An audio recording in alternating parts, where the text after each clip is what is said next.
Just like that. Gotta love the record button. All right. So I'm joining you guys from San Diego. I'm at a women's conference, like kind of retreat, and it's 6:30 in the morning here. So it's a little bit brighter for you guys, and you guys may have 2 hours of extra energy this morning that I just don't have. I was telling Sarissa this morning, we were texting back and forth, probably woke up like 12 times last night. I don't know what was in the air. It was not a good night. But here we are, ready to conquer the day, right? Did anybody get any snow? Any snow in your areas?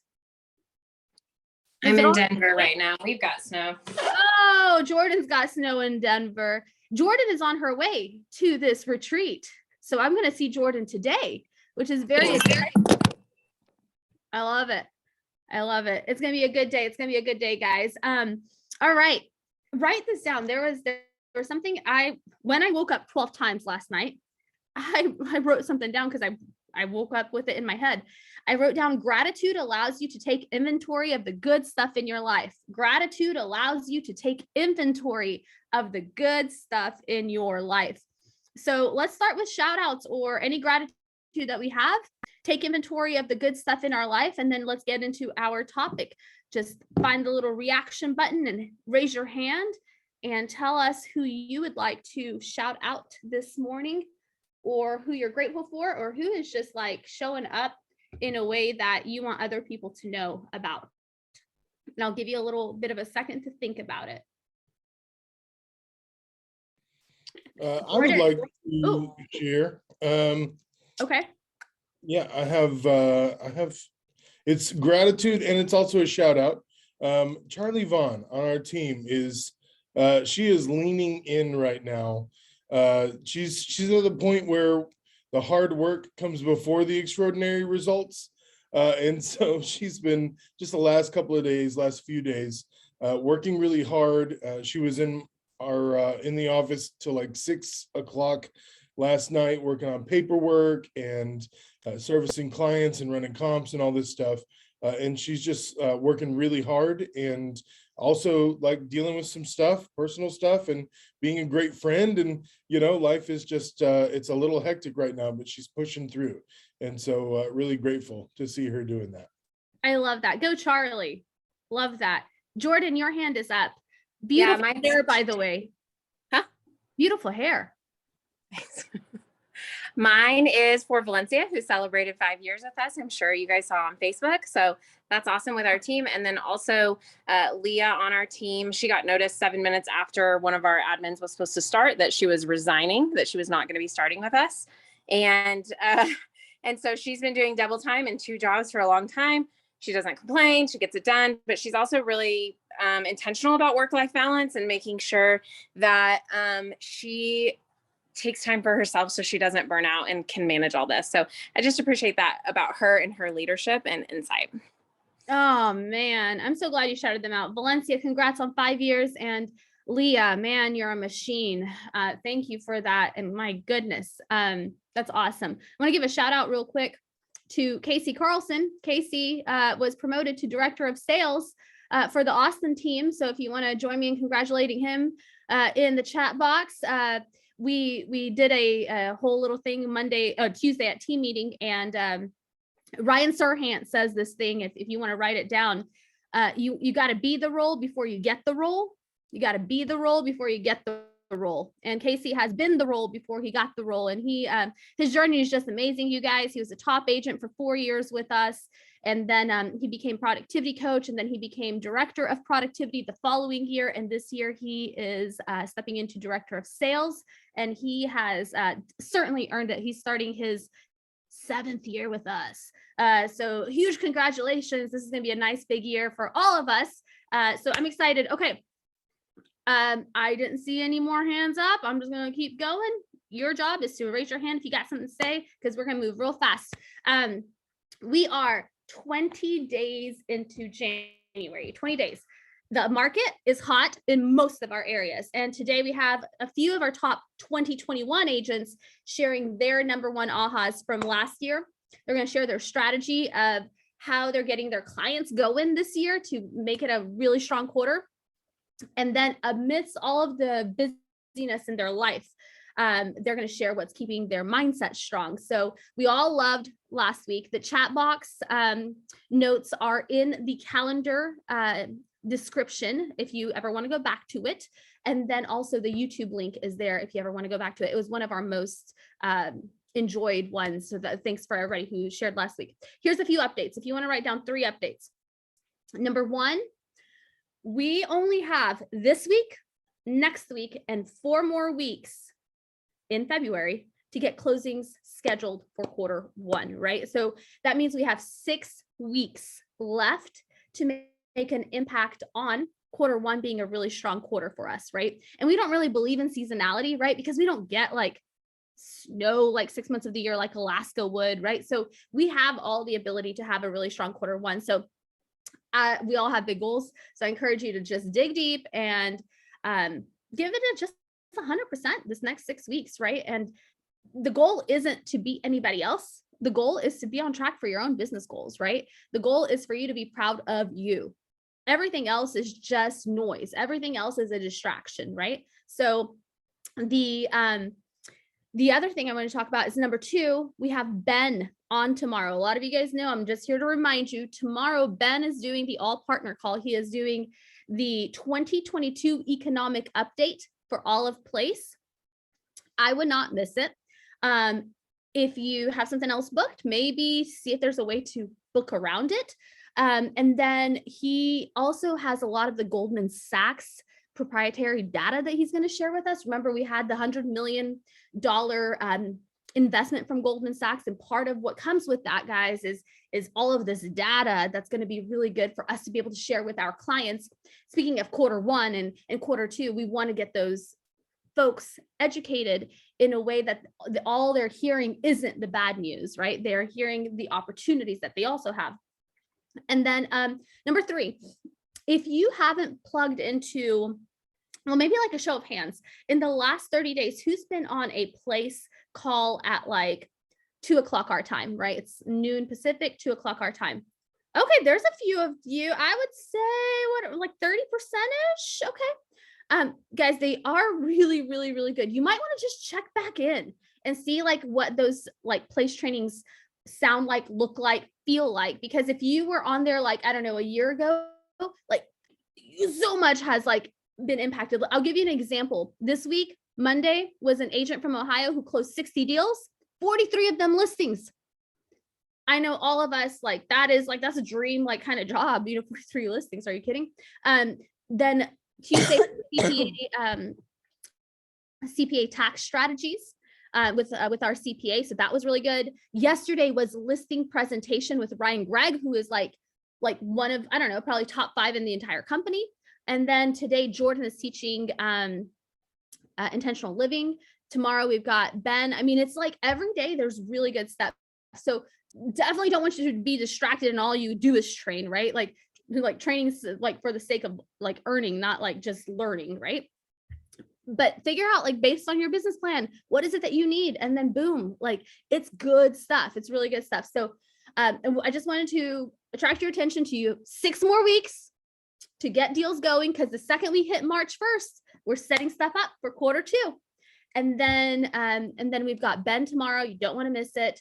And I'd be ready to maybe like take notes for that. And then number 3, Place training is amazing lately. And I would plug into that.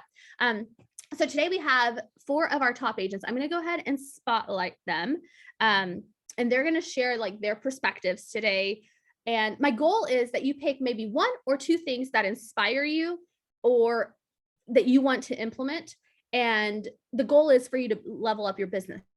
We already know you guys are doing great. Like, obviously we're all doing great. The market's great. What else can you do to level up your business? What else can you do to save time? That's what you're looking for today. So everyone we're talking to today, net between 125 and 300,000 last year, net, not gross, net. So like, these are people that are actually doing it. It's not theoretical. This is like real life. So as they're speaking today, just raise your hand if you've got a question for them or put it in the chat box. So I'm going to go ahead and spotlight my people. I'm going to try to find you guys. Let's see. Whoa, this is going to be hard to find, everybody. Hold on. There, I found Kara. And then I'm looking for Daniel. I'm looking for Memo. Where are my people at? Oh, that's gonna be, oh, Memo, I found you. Thank you, Memo. Uh-huh. And then I got one more. Daniel Moore, where are you, bud? Say something to me. I'm right here. Yes, thank you. I mean, there's 81 of you guys, like, who going through so many. Perfect. Okay. Well, good morning. Thank you for volunteering. I don't even know what to call it anymore, but you guys are always awesome to share. I appreciate that a ton. Okay, so let's get started. This morning at Memo, who you can see behind him, he's got a guitar back there. If you guys don't know, Memo is also a musician. So those of you who think that these guys, all they do is eat, drink, and sleep real estate, which they probably do, they also have other things that they're interested in. And Memo's an awesome musician. You can find him on Spotify. Actually, he probably does not like this shameless plug. But he's really good. He's awesome.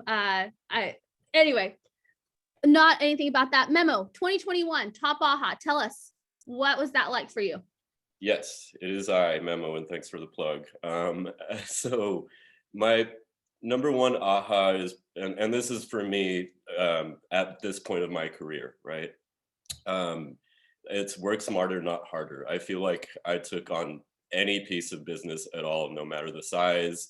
So I did work with a lot of buyers in lower price points that tend to be a lot more work since their price points are the most competitive. My strategy moving forward is to prioritize listings and maintain a minimum price point that works for me and my business goals. Okay, a follow up on that. How many years have you been in business so far? 6. 6 years. So what I want everyone to hear is you get to a point in your business like Memo has where you don't work with absolutely everybody if that's not moving you forward in the way that you want to move forward, right? Now, who's like in their first year, second year of business? A few people, right? So you do work with you need experience, guys. The first couple of years, you need experience. You got to do the deals, right?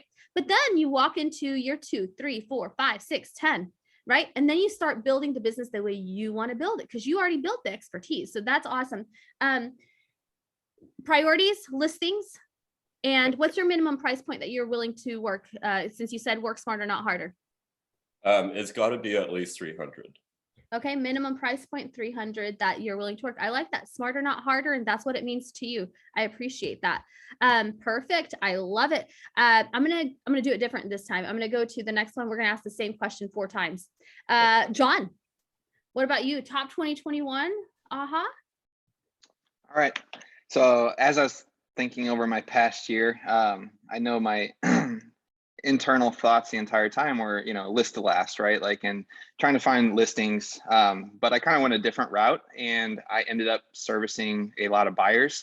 And honestly, at this point, like reflecting on last year, I don't regret it. The reason is that basically I've already started to work on getting referrals and move up buyers from those initial buyers that I've worked over the last year and a half in the business, right? So, and I think the way that I've done that and I've built that trust in them is as Chris Stewart will talks about, like the loyalty gap, like really doing anything and everything we can to offer the highest level of service possible, right? And so, of my buyers, maybe 50% of them are first-time home buyers. And so they're fresh. They have no idea what they're doing. They're really scared, to be honest with you. And so being that constant resource and I think as Elizabeth mentioned last week, like giving them the courage that they need when they need it is our job as their fiduciary, and our job helping them build wealth, especially in a really competitive market, which most of us are in. So just really going above and beyond. And I'm saying this to a lot of the first new agents, is that you got to be willing to work, right? Like there's no easy way around it. Yeah, listings are great if you can get them, heck yeah. But if you can't and you got buyers in front of you, they pay the same, sometimes even more, right? So don't be afraid to work the extra hours, find the listings, and get to work. How long have you been doing this, Jonathan? I started May 2020, so a little over a year and a half. So last year was Jonathan's first full year with the company, and actually just in real estate, not just with the company, in real estate. Jonathan started with the company, and all he's ever done is work with us. I loved list to last. I agree with you, right? Like at in, like when you look at your career on a big spectrum, right? Like, because like Jonathan didn't start this to like, well, let's see how many, well, if I can make 100,000 this year, awesome. And then I'm gone, right? I mean, he was thinking about a, you know, a 10, 20-year career here, right? And so list to last is absolutely right. And what, like, any advice that you would give, like, what does, when you say you've built up a good amount of past clients, how many past clients are you talking about? Like, how many would you say you're at right now? Past client referrals that I've already closed or am currently working with, maybe 6 or 7 at this point. And how many total past clients have you had? I've closed 3 so far. No, I'm sorry. How many total clients? How many closings have you had ever? Sorry. So last year I did 37. My first 6 months, I think I closed 16 deals. So over 50 within the last year and a half. Got it. Yeah. So like, I want everybody to hear that. Like, I think a lot of like the momentum and the energy and the expertise happens when you close those first 50 deals. Like, it's important to like build that up, because what happens is like you start getting this benefit of past client referrals and past clients. Any advice for like how to give that high level service? Other than 24/7 work? Yeah.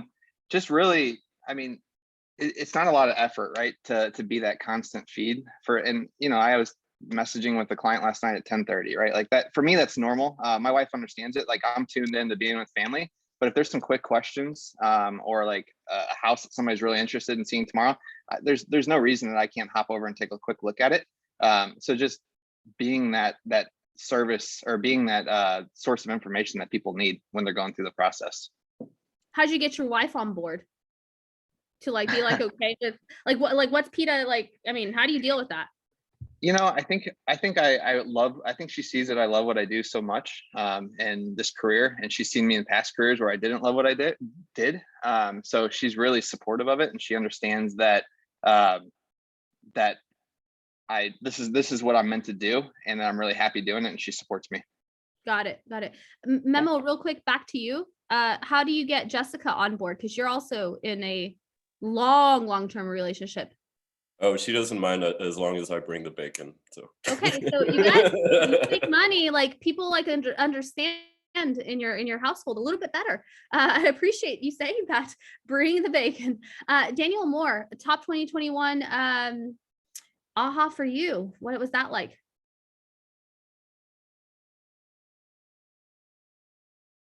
Sorry, trying to unmute myself.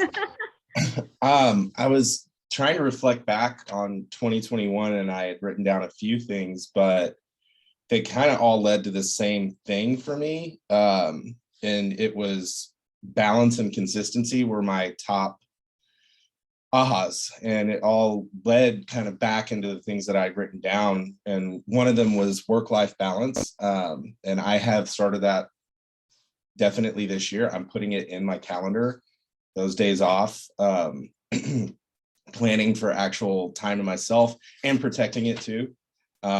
Because I think, like a lot of us, I do truly love what I'm doing. I love this business.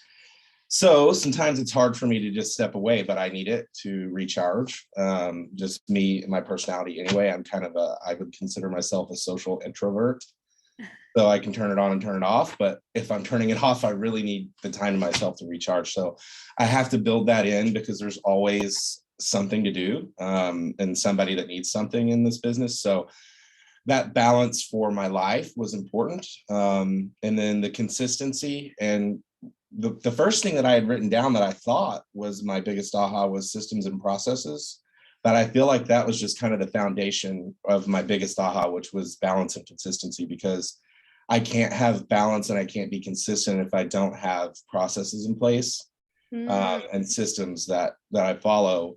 And it was a beatdown to finally get them in motion in 2021, because sometimes it just snowballs and you just want to keep doing your business, but then you see it start to plateau and you realize, well, I'm not going to be able to balance anything or manage my life if I don't have a system, if I don't have the processes that I follow. And it also helped me, and is continuing to help me, when something feels off, I can a lot more easily identify it because it doesn't fit the process. It's off, you know, and so it could be a buyer client that I'm helping get kind of back on track, or it can just be kind of how a transaction might be going. If it feels like it needs something else, I've been able to more easily tell and handle it a little bit more preemptively, because if you're doing the systems and processes consistently, then you can tell when something doesn't fit. I love that. Like if anybody missed any part of that, just write down: systems and processes create balance and consistency in your life. Systems and processes create balance and consistency in your life. Like when I heard that, I was like, oh my gosh, our operations people will love to hear this, which is absolutely true. And it is administrative stuff, but it's also with your sellers, with your buyers, with like your showings, like whenever I could go off on a tangent. I'm just gonna say one piece. Whenever life tends to just kind of blow up, because it does for all of us, and you're like, oh my gosh, I'm so stressed. You got to get through it, right? You got to get through that little hump, right?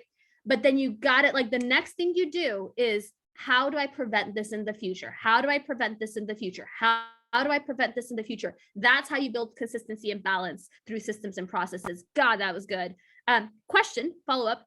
How many days off a month are you committing to? Like, do you have, like, can you give us insight at all into when you say work-life balance? I know it's a really kind of buzzword, but what does that look like for a top producer, so that we can see where we can get? What do you anticipate? Well, I've made it a point where we will have one holiday a month minimum. I'm taking a minimum of 1 day off a week. So that's usually going to be Sundays for me. But if I were to average it out over the year, I actually put it in my business plan, because again, if I don't put it in there, then it's my fault if I don't do it. But I want to have 2 weeks vacation days, but a total of 52 days off this year.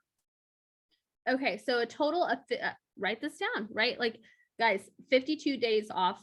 First of all, if you have like just gone somewhere and you have zoned out, come back in.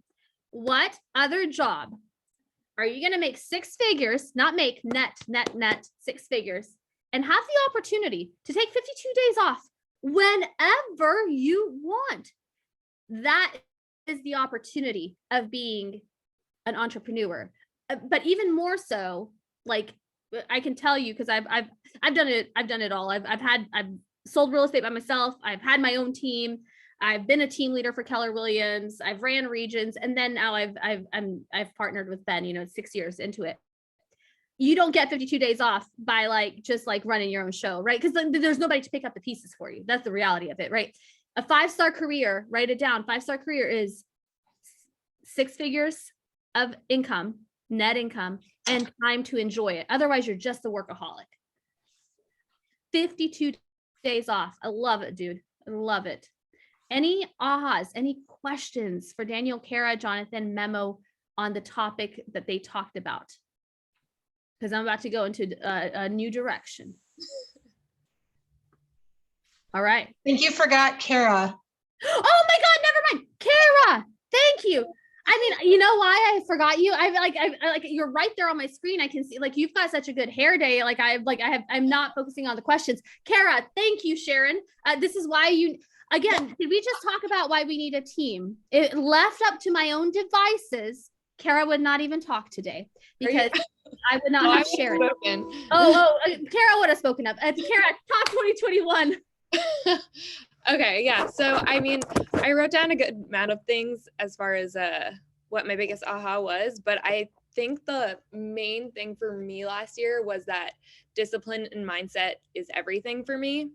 So last year was my first full year in real estate, and it was a crazy, crazy roller coaster of emotions. And on top of that, I have extreme anxiety and depression.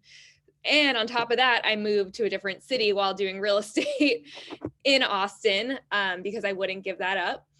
And yeah, it was mostly just trying to manage that voice in my head, telling me, oh, today, stay in bed, it's okay. It's okay. Don't do the things, you could skip one day. And so Casey helped me come up with this, but pretty much the voice in your head doesn't have to dictate the outcome of your day. So for me, I always thought that it was motivation. I needed motivation to get up. I needed motivation to go do the activities. But pretty much kind of piggybacking off of what Daniel said was that it's the consistency, the discipline, and the mindset, you know, having that everyday routine. And even if you're not in the right mindset, just knowing like, hey, if I get up and reach out, you know, have a set amount of contact goals for that day, if I just do the bare minimum, even if I don't feel like it, you know, at least I'm moving my business forward. And that's something that I really had to focus on last year, you know, to do the work, do the activities, no matter where I was in whatever city, even if it was my bare minimum, and just move my business forward and one foot in front of the other. And that was really the most important thing. I kind of think of it as the same thing as going to the gym. There's days where I don't want to go to the gym. And for me, sometimes the first step is just getting to the parking lot and then, okay, cool. You know, walk inside. Okay, cool. And do the activities in the gym and you know, get that workout in. So I don't know. That was the most important thing for me.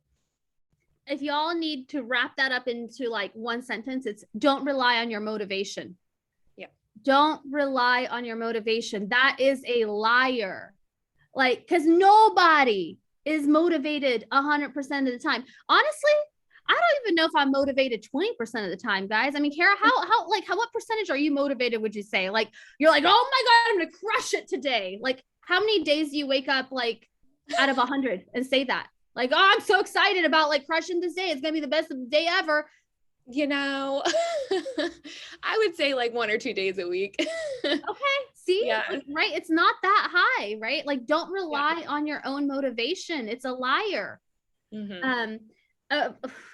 This morning when I woke up at 5 a.m. to do a Texas power up, I was not motivated. I can tell you guys, I was not super inspired to show up. But once you show up, you get inspired, right? Once you do. Tell me, what's your routine like real quick? Do you have a routine? Like, do you have any examples of like what a routine looks like in personal or business? Yeah. So, I mean, of course, waking up and the first thing I do is put the coffee maker on. But after that, pretty much I try to get my calls in between 9:45 to 12, you know, the 9 a.m. to like 9:45 a.m. time, I always reach out to like my hot nurtures to just like, you know, touch base. And then that way I can, you know, start reaching out to new business. And then from that point forward, just, you know, following up for the rest of the day or doing showings. But I always go to the gym in between like 1 to 3 p.m. So I'll schedule everything around that. So for me, that's most important. But yeah, pretty much that's what my everyday looks like. And then just, you know, working until there's no work left. I got it. Kara just had her first full year. Daniel, how long have you been doing this? I forgot to ask you. I just want to kind of like set the stage for everybody. July will be 4 years that I've had my license. Okay, awesome. I love that. 6 years, 4 years, a year and a half, essentially. Very cool. We've got a really nice, diverse group. I love these panels because I just love having the conversation. Perfect.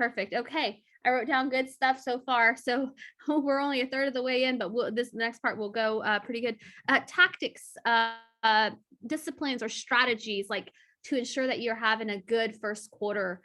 What does that look like for any of you? Whoever wants to start, would love to hear so that we could, Kara, go ahead.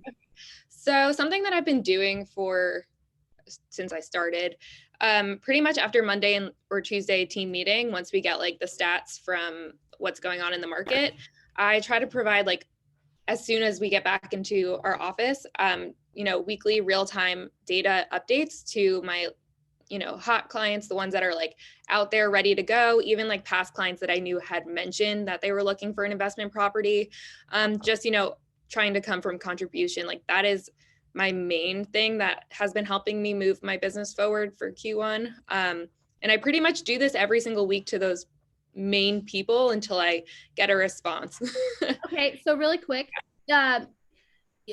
let's say it's a Monday team meeting, and in Austin we have a team meeting every week unless it's like, you know, I don't know, something crazy, COVID or whatever. So you finish team meeting, right? It's an hour long and you have your stats ready to go that were shared. what does that sound like? Are you texting it? And what does it sound like? Can you give us an example? Yeah, so I'm usually texting it because most of those clients are just texters. But it would be something like, hey, Paul, I know that you mentioned that you were, trying to wait to buy, but right now we're seeing a 7.8% decrease in listings from last year. And what this means for you is, I know that you were looking to have a 2,000 square foot home, and I knew that was your priority, but listen, I'm worried that the cost of waiting till after March would be having a smaller square foot home or having to spend more money that I know that you don't want to spend. What time works so that we can, talk about this further? Something like that, providing like real data. So it's not just like, hey, it's a seller's market, people can hear that all day long. But when you provide actual numbers, they're like, oh, wait, that's kind of scary. Let's talk. I love that. And by the way, 7.8 was exactly like our number this week. So I know you did it. You didn't just make this up. Really, really, really good. I love that. How many HOTS would you say you're texting that to, or calling, or emailing, or whatever? About 20. I have this right here. Okay. So it's your hot list. You got your hot list. And then I have like the main ones saved in my in your iPhone, when you could like pin someone to the top. I have like my main ones up there so I can just go in and got it. Yeah. Got it. I think what I like about that is any kind of training that you guys do, right? There's a way to turn it into, like, again, if you're just going to a training or listening to something and you're not doing anything with it, like it was entertainment, right? And you're turning it into real business and a real strategy. That's awesome. I love that. Who else has a strategy or a tactic or a discipline? That's kind of something that they want to talk about this morning. Jonathan. I'll go ahead and go. So as we all talk about, as we all started planning back in October with regards to like our, our GPS, putting together our business plans, and then funneling down from there, like looking at our calendars and laying out our time blocks, right? My focus or strategy, and most of us is to stick to our calendar, right? Like stick to our time blocks, make sure that we're calling when we're supposed to be calling, we're following up when we're supposed to be following up. Obviously, we all know that sometimes it doesn't happen. And so my mindset this year is if that doesn't happen, then I have to erase and replace, right? I have to put it somewhere else. I have to make sure it gets done. And not just get carried away in the monotony or the chaos of everything else. So, like my calendar this year is way more detailed. I try to write down every single appointment. That way I can look back on my week and be like, okay, what did I do? Maybe I didn't have any pendings, but I'm like, okay, I had 6 appointments with people that I know I can get moving forward, right? And so it gives me the motivation to know that I am taking the right steps and moving the business forward, even if it doesn't feel like that at the moment. And it's a track record for pushing forward. I love that what you said. Like your calendar is what allows you to have clarity of where you are and how you're actually doing, right? So you don't listen to the voices in your head or the people around you, because sometimes, right, it's so easy to like feel like you're not doing enough, right? When you see other people's success rate, and like you just go back to your business plan, your calendar. Also, who in here is an independent contractor? Like 99% of the room. Do you know that independent contractors, they get audited on average every 7 years? I just want to put that out there for you. Not having a calendar, it means that you cannot prove where you were, what you did, how you did it, right? Your receipts, I've been audited twice. So I've gone through this. I've been an independent contractor for 19 years now. So this is my, like, I'm due for it. I feel like freaking IRS is probably going to listen to this right after this. But guys, like when they say, like when you send a receipt in for something that they're asking about, like having the calendar match that, and they can see like what you did that day. I have never had anything that I've had to pay extra. Like everything is so clear. Like calendaring is good for your business. It's also good for your liability protection, you guys. So I love that. Erase and replace. Keep a clear calendar leads to success. Memo, Daniel? Yeah, for me, the message right now is you don't want to wait till the spring market when you will have a lot more competition. A lot of new builds will be released then. There are still a lot of leftover buyers from last year that couldn't get into a home because it's been so competitive, and things are still going with multiple offers. So, same thing goes for the home that you will be buying from the sale of this property. So avoid more buyer competition in the spring, which is when people may have received a tax return and have that burning a hole in their pocket for a down payment. The bottom line is this is a peak of the market, and in retrospect, you purchased low and now have the opportunity of selling the highest it'll probably ever be. I love that line. If somebody like zoned out and they like didn't get that line, new builds will be released in the spring, which is absolutely true. There are more new builds released in the spring than any other time, and your sellers are going to be competing with new builds at the exact same time, which is not necessarily like the most exciting thing, right? Like, I mean, and everybody who does get a refund, because there are a lot of people who get a refund, which is awesome. It does burn a hole in their pocket, and that's why April, May, June is really part of like the highest seasonality that we receive. So I love that. Right on. Good tactics. Daniel?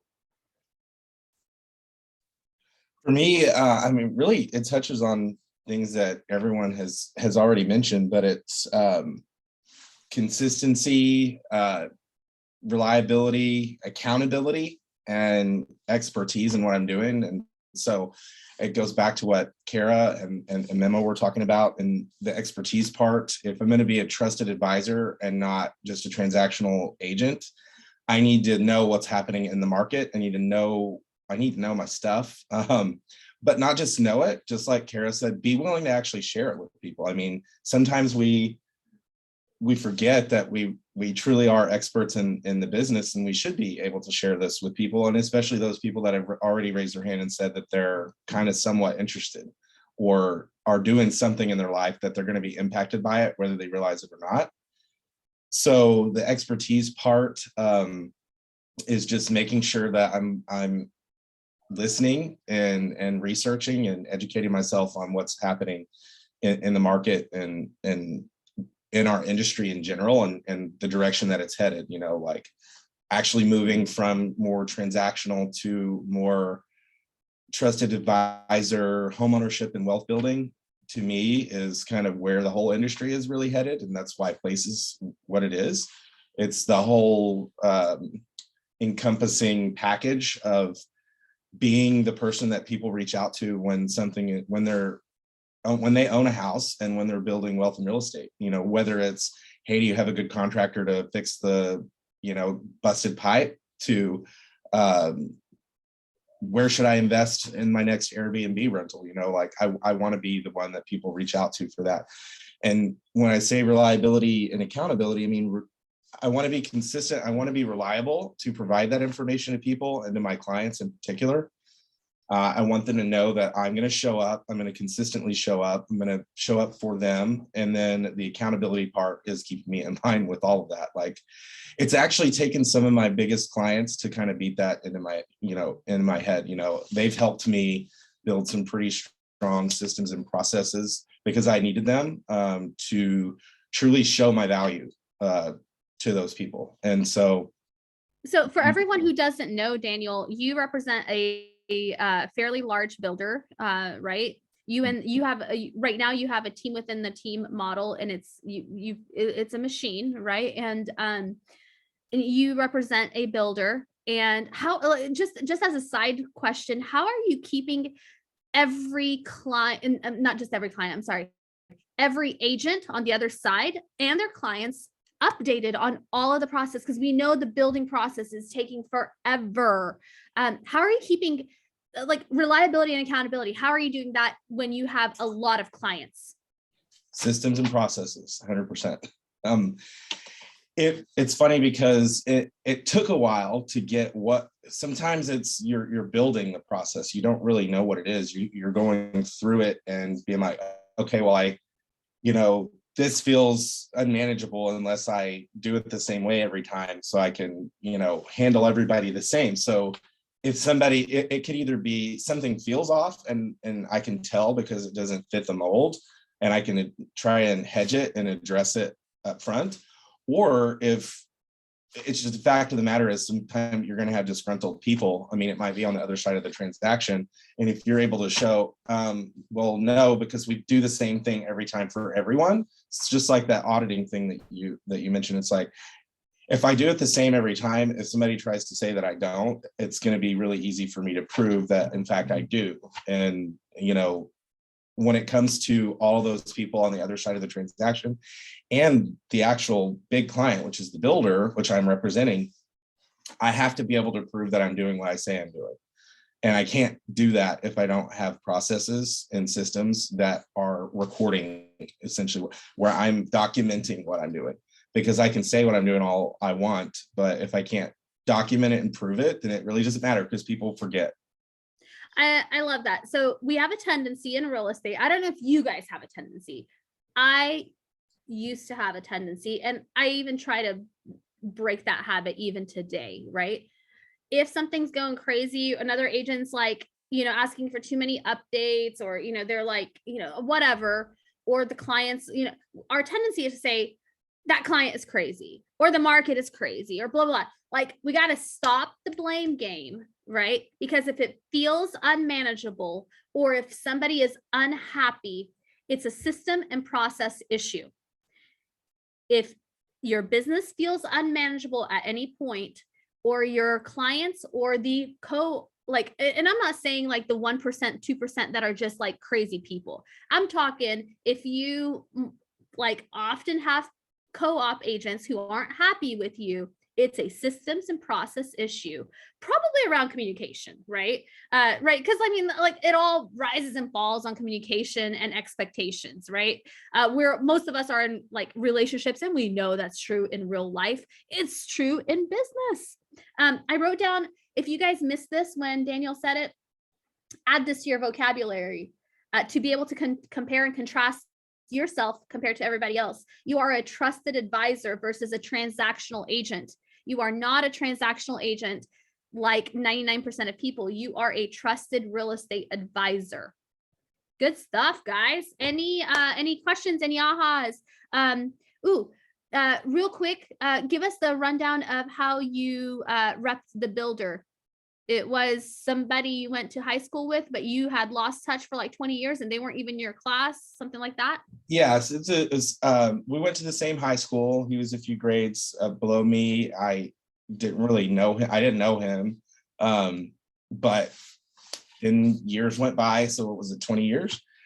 And I got into real estate. And when I was just going through Facebook and LinkedIn and all of that, trying to make connections and follow people and all that, I could see that he was in the home building business, and it didn't look like he had an agent. And it looked like, you know, he was kind of growing a lot, but didn't have an agent. And so I just started nurturing, asked to, I think the subject line of my first email was inroads. And it was just, hey, I just want to meet and see what you're doing. Like, I'm in the same industry now. Let's talk. Let's see what you're up to and catch up a little bit. And by catch up, it's like, hey, what have you been doing in the 20 years since we were both in the same high school together? It wasn't like, oh, hey man, since we were friends, you know, how is this person? You know, it wasn't like that. So maybe it did make it a little easier, just because we were from the same area, you know. But yeah, it was basically just that, and then nurturing, and pretty consistently nurturing. And How long did it take from that sending that message to when they actually signed with you? About 1.5 years total. Okay, I want everybody to hear that. This is not like an overnight success. Daniel is not an overnight success. I mean, you are very successful. We are so proud and excited for you, but it is not overnight. No. And to everyone listening, maybe if you missed that, we do have this, like when that happened, we did an interview with Daniel. And it's a great interview. When I follow up in my email, I'm gonna pop that interview into our into our links, so you guys can listen back to it and hear the whole journey. It was a really cool journey, and man, that's awesome. I appreciate that. Any other questions? Okay, last one. Mindset. You guys are busy people. You got a lot going on other than real estate. I mean, I think, you know, some of you have children, some of you want to have children, some of you are buying real estate. Some of you have teams that you're building or want to build. And then you have like a bunch of clients. And if I open up your brevity, it's probably like gonna like shoot daggers at me a little bit, right? There's a lot going on. How do you stay strong in your mindset? What can people hear about mindset from you guys? Like what are you guys thinking about? How do you run your brain? The most important part. Whoever wants to take the question on. Sure, I'll give it a go. So, you know, it's kind of a struggle to stay positive and try to keep a strong mindset with everything going on around us.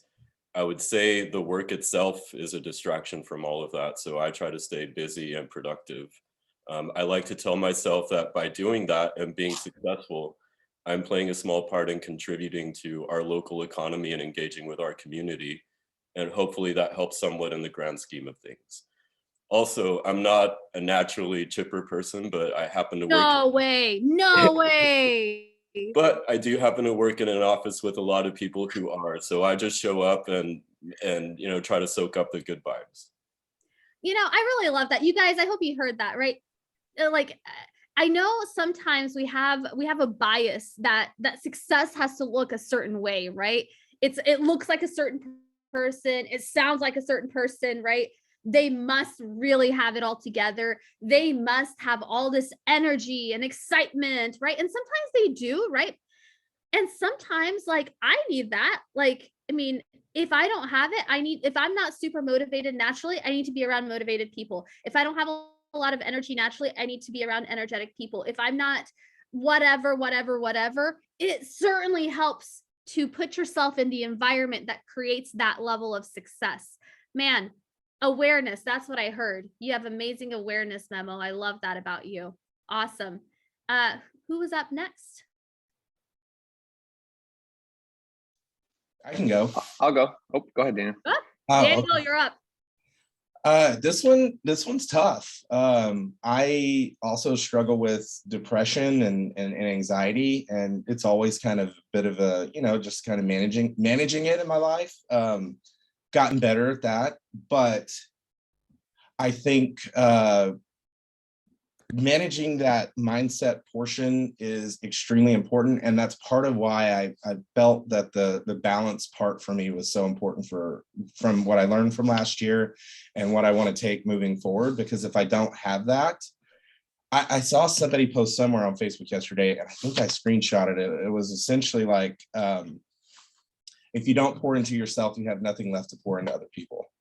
And so you have to take the time to work on your mindset internally, whether that is, you know, your spiritual journey or meditating or just having some time off or spending time with family and friends, people that you love, reading good books, whatever that is that gives you that peace inside.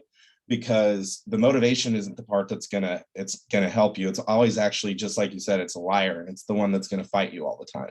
It's the one that's gonna make you feel like, why do I even get up? Like, you know, what's the point? These people are mad at me today anyway because of something going on. So that's definitely a challenge. But I think, like, as I've gotten now headed into my 4th year, part of what I internally am saying to myself when I run into that is, yesterday I was having a bad day. I'm like, I'm having a bad day. I usually will text somebody on the team. Like, I texted Kyle and Elizabeth yesterday, and I just said, I'm in a crappy mood and I think I need an attitude adjustment today. So sorry, I just needed to vent. But I realize when I need an attitude adjustment, because I start to see every little thing that's happening. I'm like, why? You know, can everything just calm down for a second? But what I've been telling myself lately is, I did not work this hard and go this far to drop the ball because I'm having a bad day. There's people around me that, you know, rely on me to now. And so I have to just push through it. And I realize I'm gonna have bad days and sometimes bad weeks. And I need to just take the time and like soak it up and get through it and then move on. And then have the new day like today, which it started out great. So I think it's just a realization that not every day is going to be great. And I try to remind myself like, hey, I've gotten a long way and there's still a long way to go. And, just kind of have the baseline and reassure myself that I can get through those things if I'm pouring back into myself on my downtime. I love that. I wrote down 2 things when you said that. It sounds like you have real ownership.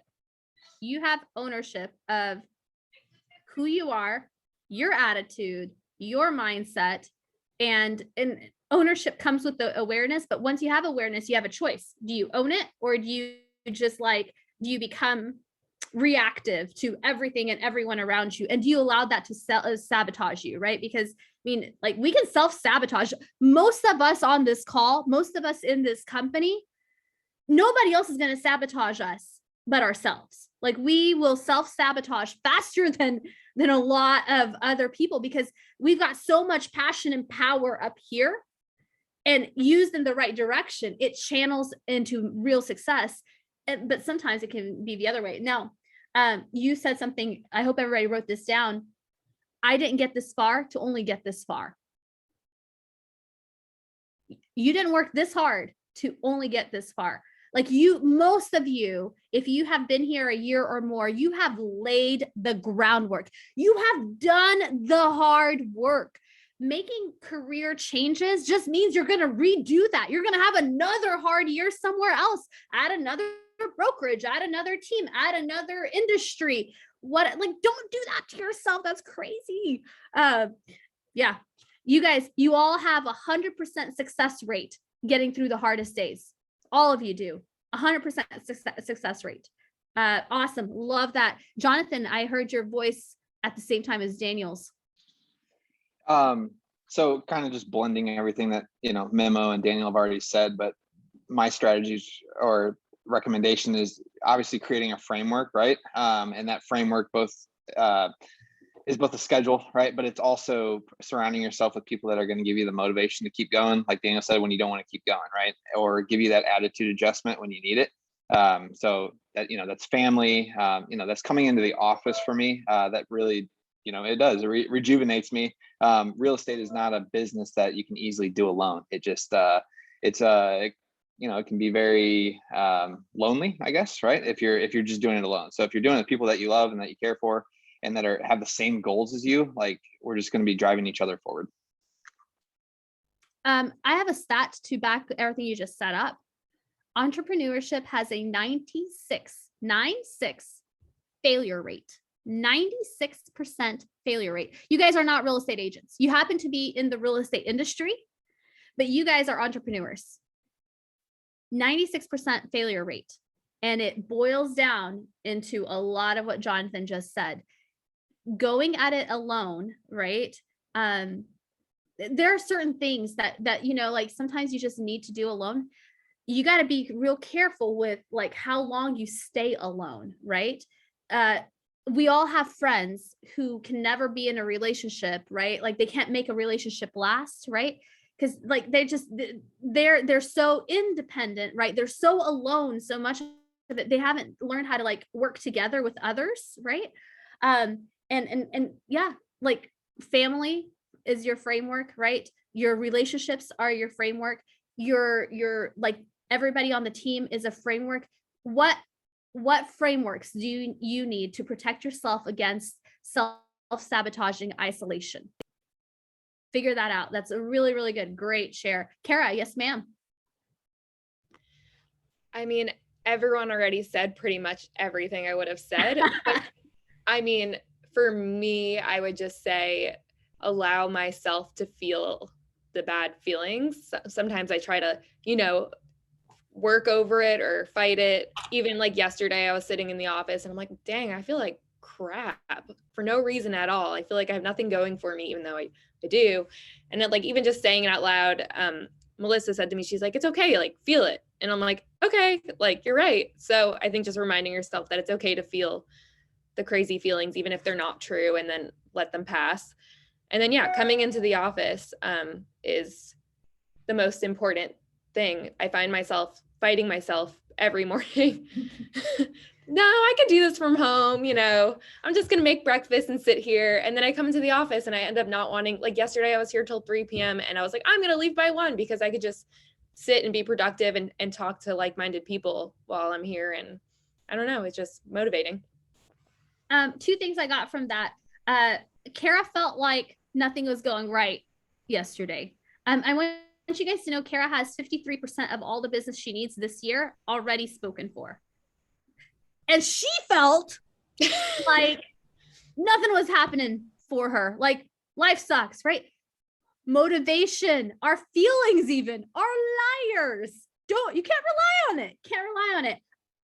And then what you all kind of said was environment matters, right? Chris Suarez says environment is the invisible hand that shapes us, right? You got to be real careful with how much you isolate.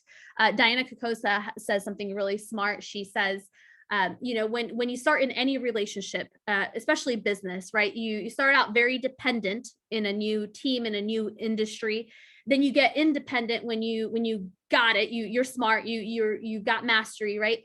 And if you can get to interdependent in a relationship, in a business, anywhere, like that's where the magic happens. That's where an exponential like success happens, is interdependence, right? Very few people are actually successful independently, right? People always say like self-made. Nobody's self-made. Everybody around you made you, right? Like I'm not self-made. Like every single one of you, like the fact that like I needed to show up for you guys this morning, that's why I showed up, not because I'm more disciplined than you, but because I know you guys are here. So you guys make me, right? We all make each other. I love that. I want to just, as we wrap, I had a question, a side question that came in. Example of a system or a process. A lot of you guys talked about systems and processes.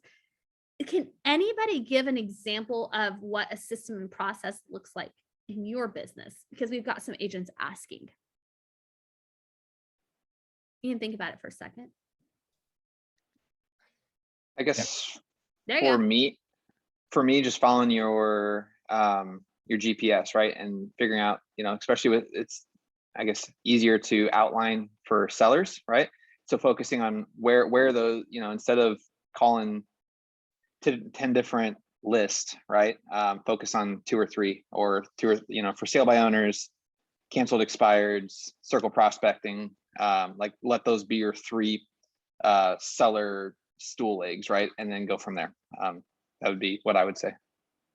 So be real, so Jonathan has clarity on the lead gen lever to have inventory. Inventory is important to him. So he builds a system and a process around what that needs to look like.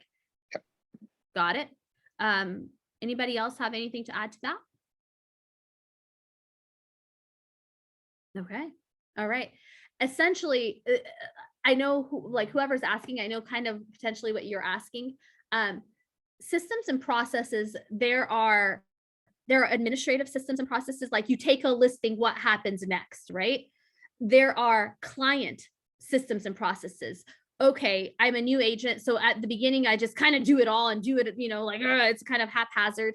And then I realize, okay, if I get them pre-approved first, then I get them with HomeWard, and then I start showing homes. This is my process now. Like every piece of your business has a process. And if it doesn't feel seamless, it doesn't feel easy, it's probably, you just need to adjust your systems and processes. And all of you guys here, do your systems and processes change? And are they edited? Are they updated like every so often because you get better and right?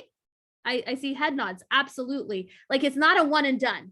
Everything, like we may not even call it a systems and a process. Like we have a system and a process for Texas Power Ups. Like we all showed up for this every week and we take notes and then we go implement. That's a process. It's a routine that we have, right? I love that. Maria said templates for lender recommendations, offer terms, explanations that you can fill in and send to clients, right? So anything you can like build a template where you're just filling in later, boom, boom, boom. I love that. And then intentional about going into brevity. Jennifer said Monday through Friday morning from 9 to 11:30, right? Like what does look at your GPS, like your business plan that you created for this year. where do you need to insert a process or a system to get to your goal?